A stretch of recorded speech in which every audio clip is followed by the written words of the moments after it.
एगो रउआ के हम घिउ ढरिया गीत गा के सुनावतानी कि हमनी के बिहार में घिउ ढरिया जब होखला तो वो घड़ी इहे गीत गावाला कि जे घड़ी घिउ ढरिया होखेला आ पाँव पूजाए के पहिल किए देखल रे सुगावा कवना बाबा के मारावा किए देखल रे सुगावा कवना बाबा के मारावा घीवा ढर कवाइते कवना सिंह के देखनी घीवा ढर कवाइते कवना सिंह के देखनी लटा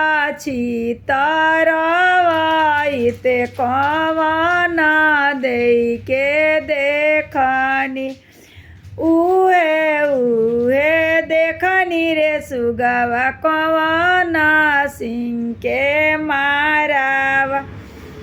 इ घिउ ढरकावे के गीत हटे कि जेकर अब घर शादी बियाह होखेला ओकर नाम धराला। अब माने हम यही कवन सिंह कह के वालों के कहतनी गा के सुनावतनी। अगर सीख के गावे को तो गाम लो।